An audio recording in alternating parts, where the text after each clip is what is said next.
Welcome friends. சிம்பிளா நான் சூப்பரா ரசம் வைக்கிறது எப்படின்னு பார்க்கலாம். நம்ம இப்போ ரசம் வைக்க போகிறோம். இந்த ரசத்துக்கு நம்ம என்னென்ன தேவைங்கிறத நான் சொல்கிறேன். ஒரு 2 தக்காளி பழத்தை நல்ல தண்ணியில் நம்ம ரசம் வைக்கிறதுக்கு தண்ணி கொஞ்சம் வச்சு அது ஒரு 2 டம்ளர் தண்ணி போல் வச்சு நல்லா கொஞ்சம் உப்பு கல்லை போட்டு நல்லா கொதிக்க விட்டு வச்சுருக்கேன். ஏன்னு சொன்னால் அப்போ தான் நல்லா தக்காளி கரைக்கும் போது நல்லா கரையும், அந்த ரசத்துக்குரிய சாரெல்லாம் அதில் இறங்கும். அதனால் இப்போ இதில் நான் என்ன பண்ண போகிறேன்னா பூண்டு தட்டி போட போகிறேன். பூண்டு ரசத்துக்கு நம்ம எவ்வளோ பூண்டு போடுறோமோ அப்போ தான் அந்த இது வாசனையாக இருக்கும். இதை தோலோடு போடலாம். தோலோடு போட்டால் தான் இந்த ரசம் நல்லா மணக்கும். நம்ம நல்லா உரலில் போட்டு இடித்து 1-2 நல்லா இடித்து இதில் போட்டோம். அதுக்கு அடுத்து ஒரு 2 பச்சை மிளகாய், 2 பச்சை மிளகாயை நல்லா கழுவி காம்பை கிள்ளிட்டு அதை கிள்ளி இதில் போட்டுறேன். பாருங்க, கிள்ளி போட்டேன். அதுக்கப்புறம் கருவேப்பிலை, பச்சை கருவேப்பிலை,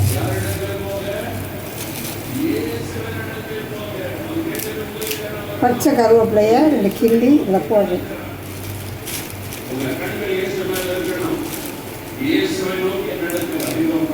பாருங்க, கிள்ளி போட்டேன். இதுக்கப்புறம் கொத்தமல்லி போடணும்.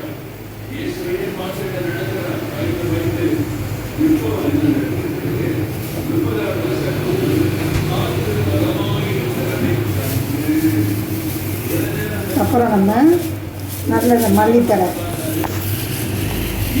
இந்த மல்லித்தழையை நல்லா நான் கழுவி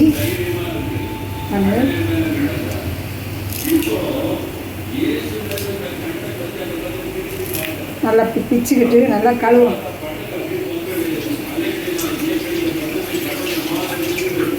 கழுவி என்ன பண்ணுங்க இதில் போட்டேன், ரசத்துக்கு போட்டேன். இப்போ அடுத்து என்ன பண்ண போகிறோம்னா நம்ம வீட்டில் தயாரித்த ரசப்பொடி.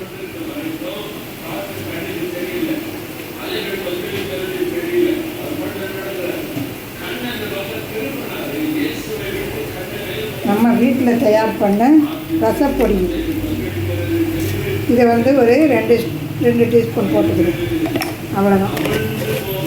நம்ம ஏற்கனவே உப்பெல்லாம் போட்டிருக்கோம் இதில். இப்போ இதில் புளி ஒரு 1.5 எலுமிச்சம்பழம் அளவு, ஒரு பெரிய எலுமிச்சம்பழம் எடுத்துக்கிட்டிங்கன்னா ஒரு பழம், அந்த அளவுக்கு நம்ம புளியை கரைச்சி இதில் ஊற்றிக்கிற வேண்டியது. நம்ம ஏற்கனவே உப்பெல்லாம் போட்டோம், ரசப்பொடி போட்டோம். இனி இதை நல்லா பிசைஞ்சிங்கன்னா நல்லா பிசைய வந்துடும். இதை இப்படி நம்ம பிசையும் போதே நல்லா அந்த பூண்டு வாசனையெல்லாம் நல்லா வரும். பூண்டு வாசனை, பச்சை மிளகாய், மல்லி போட்டிருக்கோம், கருவேப்பிலை போட்டிருக்கோம். நல்லா இதிலேயே நமக்கு நல்ல வாசனை. இதை கொதிக்க விடக்கூடாது. முறை வரும்போது இறக்கிடும். இல்லை கொஞ்சம் தண்ணி நம்ம சேர்த்துக்கிடுவோம். நம்ம தண்ணி எப்போது சேர்த்துறோம்னா ஒரு பெரிய டம்ளர் அளவு, ஒரு பெரிய டம்ளர் அளவு தண்ணி சேர்த்துக்கிறோம். பத்தலைன்னா இன்னும் கொஞ்சம் நம்ம சேர்த்துக்கிறோம்.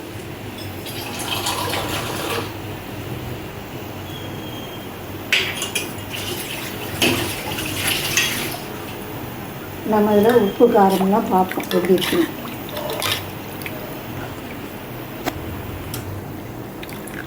சரியாக இருக்குது. இனி தண்ணி கலக்க வேண்டாம், போதும். உப்பு காரம் எல்லாமே கரெக்டாக இருக்குது. இதை அப்படியே அடுப்பில் வச்சு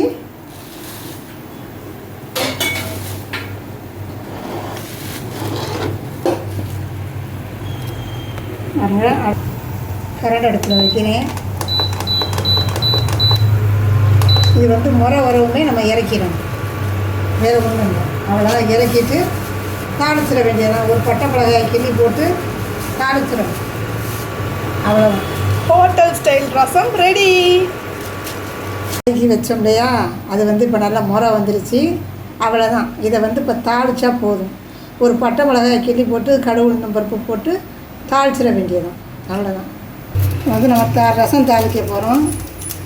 அதுக்கு 2 காஞ்ச மிளகா, 1 1/2 காஞ்ச மிளகா எடுத்துருக்கேன். ஏன்னா ஏற்கனவே நம்ம பச்சை மிளகா சேர்த்துருக்கோம் ரசத்துக்கு.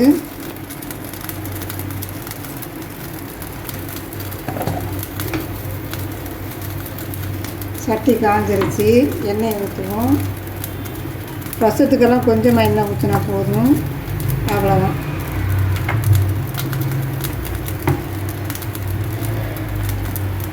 எண்ணெய் காயட்டும்.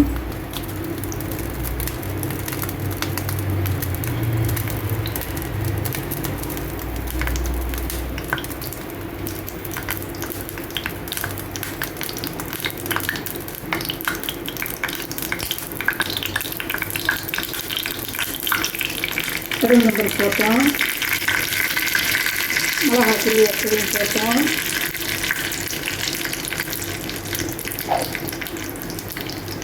அவ்வளோதான்.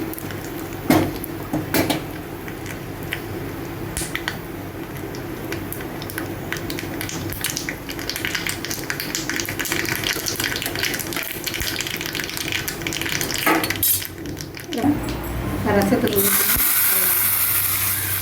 அவ்வளோதான், ரசம் ஓவர். ரசம் ஆயிடுச்சு.